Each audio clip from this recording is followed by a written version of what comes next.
Hey, welcome back, everybody. Mark from Rams Up here. Going to get you caught up on some Rams and NFL news and notes. Going to be all over the place. We had hoped to record last night, Ian and I. Life got in the way, so we were unable to. You got me today and maybe Ian later this week. Maybe both of us. We'll have to see how the weekend plays out and early next week. But there's a few things that we can get off the table here with just me. And hey, who else is enjoying this Jared versus Aaron Donald give and take? Some good stuff going on between a future Hall of Famer, maybe two future Hall of Famers. Too early to say that, but a future Hall of Famer and a current Ram great, Aaron Donald and Jared verse. Got a friendly beef going on about weight room stuff. Now, if they ever do get together, I'm sorry, my money is on AD number 99, but it's great to see these two guys having some fun with that on social media. So it is episode 753 on the podcast. I'm going to talk real briefly about a player who wore number 53, a forgotten man, I should say. We've talked about Jim Youngblood, who wore number 53, and Fred Strickland, a pretty good linebacker. They're both linebackers. I'm going to talk about another linebacker, and that is Jim Purnell. And this guy came out of Wisconsin, undrafted in 1964, spent 5 years with the Bears, and then came over to the Rams, played for the Rams from 1969 to 1972. Now, I was definitely all in on the Rams in that period. I was pretty young, though, but I certainly remember a lot of the names, guys on this team. Guys like Jack Pardee, Dyron Talbert, Myron Patios, Deacon Jones, Eddie Meter, Coy Bacon, Merlin Olsen. Maybe that's why I don't remember Jim Purnell, but he did have a significant career for the Rams, started 33 games. So he was definitely a part of some great defenses. Just not a guy we remember perhaps because of the teammates that surrounded him. But he is my third number 53 we've talked about, Jim Purnell. So what else we got here? Let's talk about the OTAs and give some shout outs to some players. We've probably talked about a few of these guys already, but Emmanuel Forbes still getting called out for, rising to the occasion. This would be such a big deal if he can fit into this defensive back rotation for the Rams. Mike LaFleur talking about Stetson Bennett and his improvement since year one, especially when he sat out that first year and then, came back and did not get on the field for a single snap his second year. And now here he is in his third year. He threw 5 interceptions last preseason, the most in the NFL. And he's going to get some chances early on in this. Well, he may be the only guy that gets chances in the Rams preseason. So we'll have to see how far along he's come. But pulling for the guy, and Mike LaFleur certainly feeling better about his where he's at. The issue is what else is he going to say? There are some coaches out there historically that will give you the honest rub about a player's development, but the Rams coaching staff generally, they're going to paint a pretty nice picture, so it's hard to get a read on where these guys are really at. And Brock Vieira of Sports Illustrated, he talked about 3 players that he thinks are stepping up. That one would be defensive tackle Ty Hamilton. Another is wide receiver Brennan Presley. He's going to have a tough road making this roster, but Brock likes what he's seeing so far. And then Terrence Ferguson, the tight end, and we hear this every day, how great he looks. And I'll have to say, I saw a video. I got all excited about someone. This was from several days ago about his how he was performing at the OTAs, and they shared a clip of him catching a ball on the right flat, turning upfield. And I watched the video, and I have to tell you, I'm not necessarily trained for this apparently, but I was thinking I could have done that a few years ago. I thought it was, I wouldn't say comical, but interesting that everybody was excited about that clip. It's OTAs. It's that time of year where we get excited about everything we see from our players, our young Rams, but I don't know. I need to see more, but I'm certainly feeling good about Terrence Ferguson. Brock saying that, hey, he looks like tight end number one right now already. And if that's the case, man, bring it on. Bring on the opening day. I wonder if we're going to see Ferguson in the preseason. I suspect we will a little bit. Maybe just in preseason game number one, or maybe preseason game number three. Keep him healthy. I'm really excited about what he brings to this offense. That is for sure. Moving on, I've seen some Ram fans or content creators. I'm not sure where I saw it. I think I included this in a poll a while back as well, that maybe the Rams should sign Asante Samuel. And, he's a talent, very good player. The concern I have for him is, he's never been a great tackler. That's the knock on him. And he's 5'10, 180 pounds, so he's on the slighter side. And he has a shoulder injury, coming off a shoulder injury. So that doesn't excite me in this Rams defense, a cornerback that already was rated as a poor tackler coming back from a shoulder injury. So I'm not so sure Asante Samuel is the right fit for this defense. But just like most of you, if the Rams added him, I'd assume they did their due diligence and, hey, welcome aboard Asante Samuel. But I also saw somewhere that a discussion that if Jalen Ramsey extends his career with the Rams, maybe he moves to safety, or wherever he goes, maybe he moves to safety, kind of like the Rod Woodson path, and he named a couple of other guys. But it's that contract, that money, that's the problem. Do you pay a safety that much? So Jalen Ramsey may have to give something up here if he wants to play, depending on who he wants to play with. So we'll see how that goes. I could see him playing safety, though. I don't know how I got on to Jalen Ramsey. This was about Asante Samuel, but, I think I had that poll a while back. Which one would you want? It included another guy as well. I think it was Jari Alexander, actually. But Asante Samuel, I'm not feeling it, but I think the Rams could make it work if they decided to go that direction. And in the news, Jake McQuaid. Remember Jake McQuaid, our long snapper? He's been in the league forever and made a few Pro Bowls, was in the Super Bowl for the Rams, and he was in the news. I stumbled across this article in the LA Times. It's the only place I saw it. There was I'm not going to editorialize on this at all. It's a little bit touchy. I'm just going to tell you the bare facts as I know them, and I'll try to be as vanilla as I can here. It's a touchy subject, but apparently some priests at the Catholic Church that he belongs to were accused of using computers for something they shouldn't be using them for, and it got around the congregation, I guess, and they did an investigation in-house and decided no wrongdoing, and they had a big a meeting in the church. I was going to say mass, but it certainly wasn't a mass.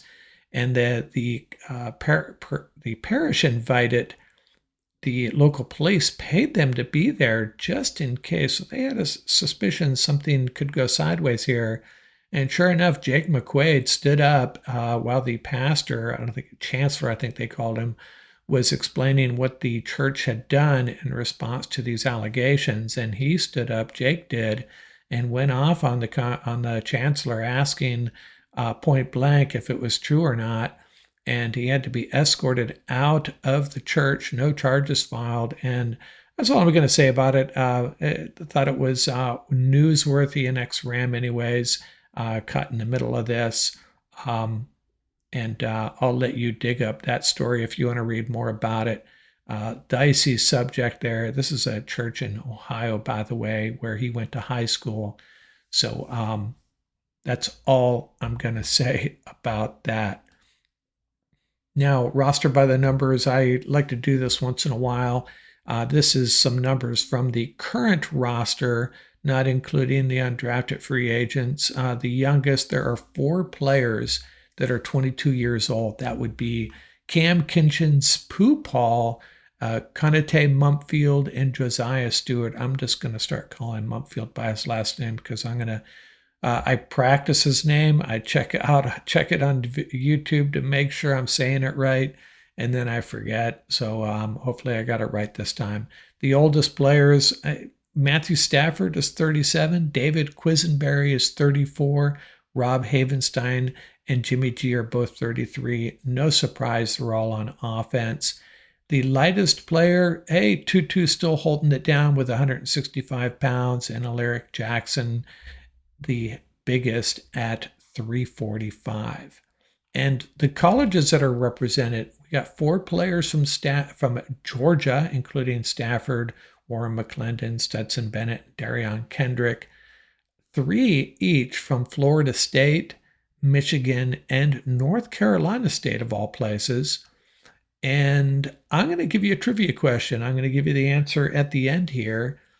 Who are the 2 Rams on this roster right now from Fresno State?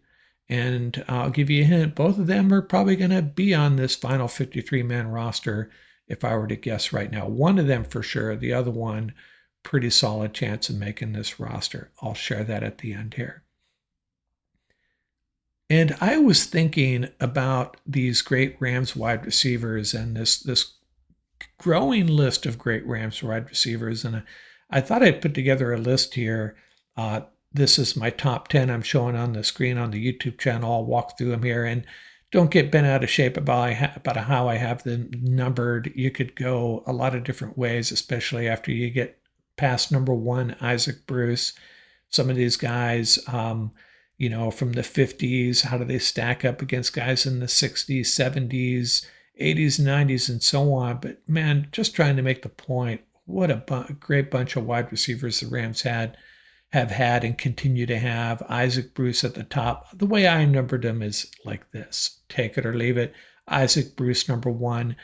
Torrey Holt, his greatest show on turf teammate, number 2. I have Cooper Kupp at number 3, and I think he deserves that spot. He just brought something special to the field every day, and he is up there on that all-time receiving yardage list. Number 4 is Henry Ellard. I think Ellard and Holt are similar in that they weren't super flashy. They just made the catch, got the yards game after game after game. Number 5, I have Elroy Crazy Legs Hirsch. How would he hold up in the current game? Who knows? But in his time, one of the best. And then there's Flipper Anderson, and I have him ahead of some other guys based on, that one crazy game against the Saints. Something special. And then another guy from the 50s, Tom Fears, set all kinds of receiving records that held up for quite a while. Some of them I think still do. And then Jack Snow, another guy that wasn't too flashy, but he had, him and Roman Gabriel hooked up for long passes over and over again. His average yards per catch, I think, are pretty high. I'm not going to do data dives on this. I'll dedicate a whole episode to maybe sorting through these great Rams wide receivers. That would be a good episode, maybe during the summer. And number 9, I have Robert Woods, one of our, we all love Robert Woods for what he brought, the nastiness. And then number 10, I have Puka Nacua. And it's really a limited career at this point. He's been banged up even when he has been here. But clearly, if you're looking at what he brings just in his prime, which is a very short period, measures up very well against all of these guys, really. He just needs to prove it over 4 or 5 years, and if he does, he'll climb up into the top 6 or 7 here for sure, if not higher. But that's a pretty darn good list of wide receivers. I'll hold that up against pretty much any team in the National Football League. I love to have these conversations with 49er fans. Actually, that's not true. I do not like to have these conversations with 49er fans because they're not very reasonable. They bring up Jerry Rice, and I get it, the greatest ever, but you get past him. You take the best wide receivers from these 2 franchises.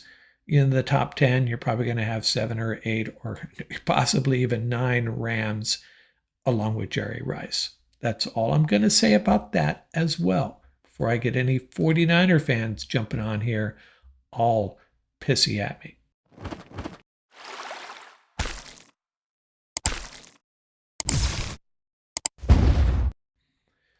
What else we got? A few things I heard on the street. Really on the internet, actually. Kevin Petra of NFL.com, he went through a list of what every franchise, every team needs to do before the start of the season. And I think he's right. Rams need to bolster their secondary.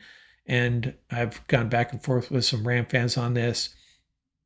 I don't call it an outright weakness. I just think they're lacking elite players on the back end, is what they're missing. Ryan Wilson of CBS Sports shared his 2026 mock draft, and he had the Rams using the Falcons pick. I think it was 8 or 12 overall, I forget now, to draft cornerback Chandler Rivers out of Duke. And read about him, man, there's a lot to like for sure. He plays with an edge, just a complete player, um, really good against the run. I just don't think the Rams would go that direction. They'd probably add the quarterback first. In this draft, they added the quarterback later, according to Ryan Wilson, Cade Klubnik out of Clemson, and I don't have a problem with that. Take your pick on these quarterbacks. Who Sean McVay likes. Whoever Sean McVay likes, that's going to be the guy. We can go around and around and who it should be, who we hope it will be. Sean McVay already has his eye on one or two guys. And is it Arch Manning? Yeah, probably, but I'm sure he loves one of these other guys too. There's 4 or 5 really good quarterbacks in next year's draft. And then Kyle Long, Chris Long's brother, went through a list of what he did was he took all the offensive lines in the NFL and threw them into groups, whether they're scary good or scary bad. And he had, let me bring this up so I don't get this wrong. He had the Rams rated as above average, and he didn't have them ranked 1 through 32, but where he had them, I think it's safe to say he thinks they're about the 10th best offensive line in the league, so not too shabby. And he also had 2 teams that the Rams play dangerously concerning, the Texans, who we open up with, so that will be fun. And then he's also concerned about the Seahawks, and we get them twice, of course. Seahawks have been trying to figure out their offensive line for years. I think it's going to be better. They have been investing there in the last couple of drafts. So I'm not sure if I agree with Kyle Long, but until we see it on the field, I see where Kyle is coming from.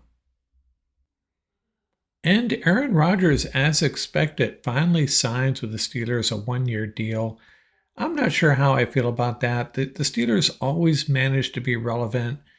Will Aaron Rodgers put them over the top, get them back into the playoffs? I'm not so sure. If things go south, they go south really fast when Aaron Rodgers is your quarterback. So we'll have to see. Moving on, important dates. My special assistant thought it would be a good time to share this. Roster cut down date this year down to 53 players on August 26th. The trade deadline has been set for November 4th. 2026, looking way ahead here. The free agency legal tampering period opens March 9th, 2026, and the 2026 NFL Draft April 23rd through 25th in Pittsburgh, moving it around each year, which I think is a really good idea. And I thought I'd share my fearsome 4 questions. Haven't done this in a while, and it's a filler episode, basically what we're doing here. And here are my fearsome 4 questions this time around. Fearsome question number 1, who will lead the Rams in sacks in 2025? And keep in mind, Jared Verse was 4th last year behind Braden Fisk, Kobe Turner, Byron Young, but he will lead the Rams in sacks this year. He had so many slip out of his fingers last year. It's not going to happen this year. It'll be competitive, and it'd be interesting to see if Josiah Stewart racks up a few sacks as well. But Jared Verse is the answer there. Fearsome question number 2, which NFC team is going to surprise this year? My surprise team, they're a good team. I think they're going to be better than most are expecting, and that's the Green Bay Packers. I've alluded to this already. I think the Lions take a step back, as do the Vikings. They'll both be extremely competitive, of course. The Bears, I'm not buying Bears anymore. The Bears and the Falcons, two teams that just keep on teasing us. Green Bay Packers already have a very solid roster, great coaching, good quarterback. Added some, they draft well every year, and they added Matthew Golden. I've talked about him already, how much I like him. Packers going to win the NFC North. Fearsome question number 3, which coach is really on the hot seat? And to me, the one that comes to mind for me is Jonathan Gannon. Moving into his third year here, he's had time to turn this team into his image, defensive oriented, and they spent a lot of draft capital this year on defense. And if they struggle again, if they miss the playoffs this year, it could be the end of the Gannon era in Arizona. Fearsome question number 4. How many Pro Bowlers will the Rams have this year? Well, let's walk down the candidates. I think Kevin Dotson's a candidate. Long shot, probably. I think one of our receivers will be in the hunt for a Pro Bowl berth. Not both of them. Whether it's Puka or Devontae remains to be seen. Kyron Williams could return to the Pro Bowl for sure, right? Terrence Ferguson, a rookie tight end. If you're going to make the Pro Bowl, you probably got to do it in year 1 or 2 at some of these positions, because if you don't by then, someone else is going to be entrenched and you're just not going to get the consideration. I think Alaric Jackson deserves a look at the Pro Bowl. We'll have to see how he plays. And Matthew Stafford. If the Rams, win the NFC West, win 14 games, like we're all hoping, Stafford could go back to the Pro Bowl. And then on defense, Jared Verse and Kobe Turner both have to get some consideration, at least candidates for the Pro Bowl. Verse, he's not a write-in quite yet, but if he plays anything like he did last year, he'll go back to the Pro Bowl. Kobe Turner, I mentioned Braden Fisk, could get some votes. And then Ethan Evans, our punter. Man, at the end of last year, he was kicking so well. He's got a shot. I think the punter, a lot of times the punter, it's just based on statistics. So he has some improving to do. Overall, over the course of the season, wasn't that great or wasn't remarkable by any stretch. But the end of the year, I'd like to see his stats over the last 4 or 6 games. They were pretty darn good, I think. So that said, how many? I'm going to say 4. 4 Rams get named to first or second team Pro Bowl. That's my final answer. And I'm going to close out with another sports pet peeve. This one is another hockey sports pet peeve, and it's pretty timely based on what we saw Wednesday night, opening game of the Stanley Cup Finals between the Panthers and the Oilers. Man, there's a rule that I did not know existed, and it's a bad rule. This is what happened. Early in the game, Panthers defender is skating backwards as a shot is taken. He trips over an Oilers foot skate, falls backwards into the goalie. The goal goes in, the puck goes in the net, and it's a goal for the Panthers. But the Oilers challenge, and you can challenge based on their rule book. One of the things you can challenge is a goal with possible goalkeeper interference, goalie interference, and that's what they thought happened. The referees review it, and they come back and say, nope, the Oiler defender was partially to blame. I guess that was their thought process, but that's not the issue I have, not whether it was goalie interference or not. It's that because the Oilers' challenge failed, they are given a minor penalty, and the Panthers go on the power play. They just got a questionable goal, some would say, and now they're on a power play and they score again. And so, look at, if you're going to allow teams to challenge, there shouldn't be a penalty other than losing future challenges, perhaps, not giving the other team a power play. To me, that is preposterous. Now, fortunately, the Oilers overcame and won in overtime. What a heck of a game. Connor McDavid, something else. But silly rule, I could see perhaps, I'm no hockey expert, but, give them give them a challenge with no potential penalty and give them a second one. And if you're wrong on the second one, you lose future challenges or something like that. Kind of like what they do in the NFL, but to give a team a power play based on a failed challenge, to me, I mean, that could decide the game. No, not feeling that at all. And it almost did. And it would have been it was a big win for the Oilers. Would have been a bigger win for the Panthers on the road in Edmonton to pull that win off. So, hey, I ran across this on Instagram. I don't know how I found this, and the hat caught my eye. If you're watching on the YouTube channel, you see what I see on the podcast. It is a picture of the Rage Against the Machine guitarist, Tom Morello, and he's sporting a Rams hat. I think we've talked about him being a Rams fan, one of the celebrities that pulls for the Rams, and I just thought I'd share that. I love that hat. I think I have that exact hat actually in my 4 or 5 hat collection. Now, I wanted to share the answer to my trivia question. Who are the 2 Rams out of Fresno State? Who are the former Fresno State Bulldogs on the Rams? Devontae Adams and Ronnie Rivers. That's all I got out here from Rams Up.